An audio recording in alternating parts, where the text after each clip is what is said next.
Alright guys, what we're going to talk about today is decision making.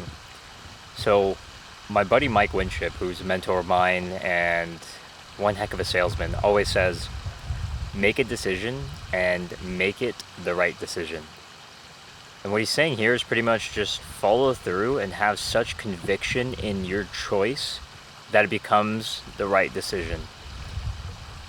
One of the biggest issues with people when they make decisions is that they have decision fatigue. They just can't decide on which route they want to go, on which path opens up, you know? Even Jay-Z says on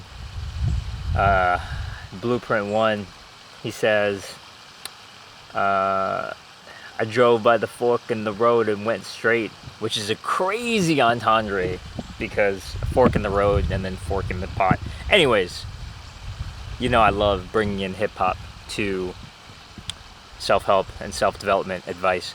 So there's a few things that go into making the right decision. I would say one is lowering the amount of decision fatigue, which is, you know, kind of like that Steve Jobs method of wearing a black t-shirt every single day. And the reason he did that was because he didn't want to make the choice of like picking out a different outfit and like deciding what goes together, whatever shoes, you know, it's just all that mental willpower. So just kind of have a streamlined process if you can on decision making. And the second thing is the 70% rule. If you have, a lot of the times people won't make a decision because they don't have all the information, and this is valid, but at the same time it's like, hey, you don't need all the information. If you have 70% of the information, you have enough and you have all you need to make an informed decision. That's all you need at the end of the day. You just need to make an informed decision. So if you have the majority of the information, just go and execute. Just go and do the thing and make the decision. And the last thing is conviction.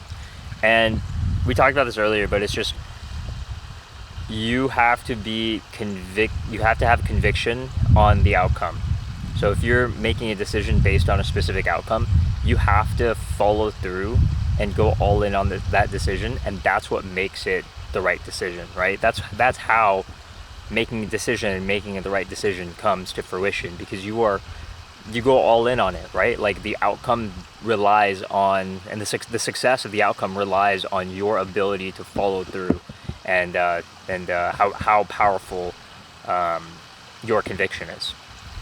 I think I said the word conviction like 14 times. You can turn this into a drinking game. Shots of bone broth though, not shots of alcohol.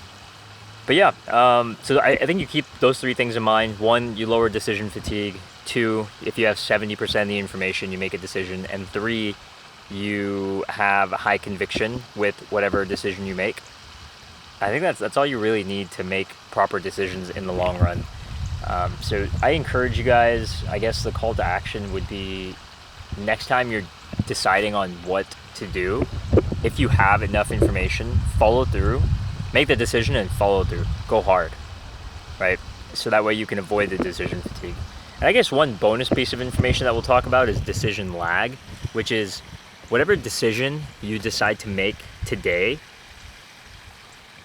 that will not come to fruition, whatever, the outcome of that will not come to fruition in the next like day or two. But let's say you decide you're like, oh, I'm going to join a gym today and I'm going to go every other day or whatever the thing is. You won't see the fruits of your labor for at least like another 6 months. That's one thing to keep in mind as well. That's called decision lag. It's a little bonus piece of advice coming at you. But I'll catch you guys in the next one, man. That's all I have for today. Peace.